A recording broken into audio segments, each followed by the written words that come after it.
আসসালামু আলাইকুম everyone, welcome back to my channel Bangla Tasty Kitchen. আশা করি আপনারা সবাই ভালো আছেন। আল্লাহর রহমতে আমিও ভালো আছি। আজ আমি রান্না করতে চলেছি ব্রয়লার মুরগি ভুনা। আপনারা তো অনেকভাবেই এই মুরগি রান্না করে খেয়েছেন, তবে আজকে এই সিস্টেমে আমি যেভাবে রান্না করেছি সেম প্রসেসে আপনি রান্না করে দেখতে পারেন। একটু গন্ধ বের হবে না, খেতে দারুণ লাগে। আপনারা বাসায় অবশ্যই একবার হলেও ট্রাই করবেন, আমার টিপসগুলো ফলো করবেন। দেখুন কতটা সুন্দর হয়েছে, একদম কালারফুল। এই মুরগি রান্না এভাবে করলে একদম সবাই চেটেপুটে খেয়ে নেবে।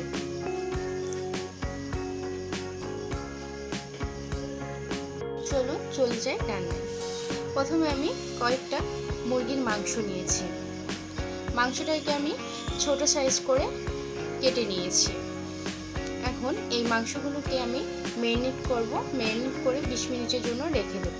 প্রথমে আমি লেবুর রস 1 চামচের মতো লেবুর রস ব্যবহার করতেছি। লেবুর রস দিয়ে দেব। আরও দেব 1.5 চামচের মতো টক দই।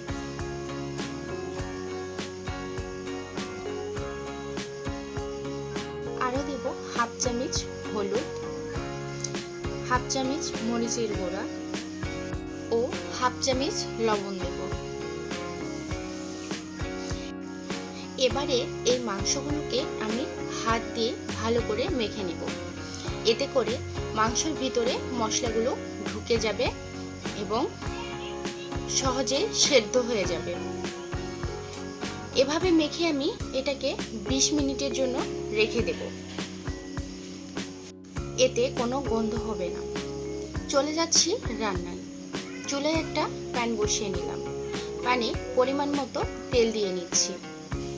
এবারে এখানে আমি কয়েকটা গোটা গরম মশলার ফোড়ন দিচ্ছি। তেজপাতা 3টা, দারুচিনি ও 4টা সাদা এলাচ দিয়ে একটু নাড়িয়ে চাড়িয়ে ভেজে নিচ্ছি। এবার এখানে কুচি করে রাখা 6 থেকে 7টা পেঁয়াজ দিয়ে দিচ্ছি। পেঁয়াজটাকে হালকা ব্রাউন করে ভেজে নেব। পেঁয়াজটা এরকম হয়ে আসলে এখানে 1 চামচ আদা বাটা ও 1 চামচ রসুন বাটা দিয়ে দিচ্ছি। এবারে এটাকে নাড়িয়ে চাড়িয়ে পেঁয়াজের সাথে ভালো করে মিশিয়ে নেব এবং হালকা ভেজে নেব। এতে আদা রসুনের গন্ধটা চলে যাবে। আমার ভাজা হয়ে গিয়েছে। এবার এখানে অ্যাড করব 1/2 চামচ হলুদ গুঁড়া, 1/2 চামচ মরিচের গুঁড়া এবং 1/2 চামচ জিরে গুঁড়া, 1/2 চামচ গরম মশলার গুঁড়া। এবারে এই মশলাগুলোকে ভালো করে নেড়ে চেড়ে মিশিয়ে দেব। এবারে এখানে অ্যাড করে দেব সামান্য পরিমাণে পানি, পেঁয়াজটাকে একদম গলিয়ে নেওয়ার জন্য এবং মশলার যে গন্ধটা থাকবে কাঁচা গন্ধটা চলে যাবে। আমার কিন্তু পেঁয়াজটা কষিয়ে নেওয়া শেষ। পেঁয়াজটা একদম ভেঙে গিয়েছে। দেখুন উপরে তেলটা ভেসে উঠেছে। এবারে ম্যারিনেট করা মাংসটি আমি এখানে দিয়ে দিচ্ছি। এবারে এটাকে নেড়ে চেড়ে ভালো করে মশলার সাথে মিশিয়ে নেব।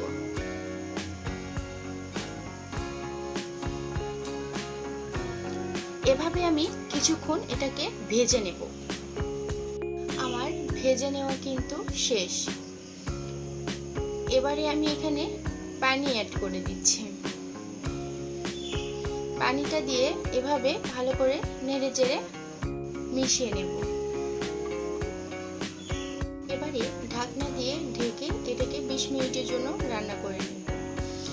এই পর্যায়ে চুলার আঁচ মিডিয়ামে থাকবে।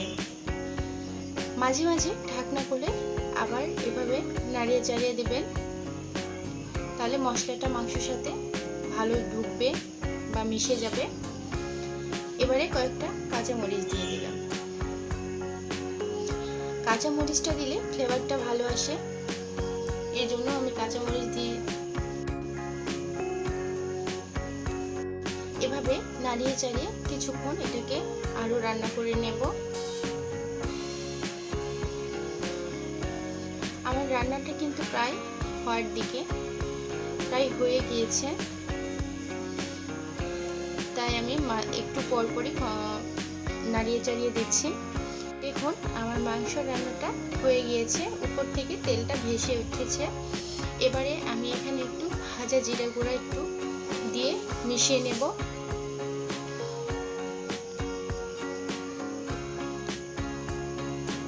দেখুন কালারটা কিন্তু দারুণ এসেছে। চলুন আপনাদের সার্ভ করে দেখাই। দেখুন কতটা কালারফুল হয়েছে।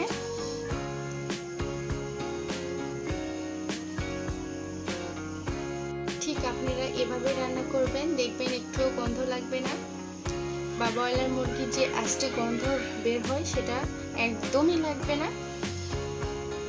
বাসায় অবশ্যই ট্রাই করবেন, আর আমাকে কমেন্টে জানাবেন যে আপনাদের রান্নাটা কেমন হয়েছে।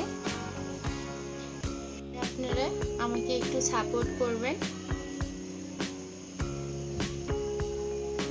তো কেমন লাগলো আমার এই রেসিপিটি? আশা করি ভালো লেগেছে। ভালো লাগলে অবশ্যই লাইক কমেন্ট শেয়ার করবেন এবং সাবস্ক্রাইব করতে ভুলবেন না,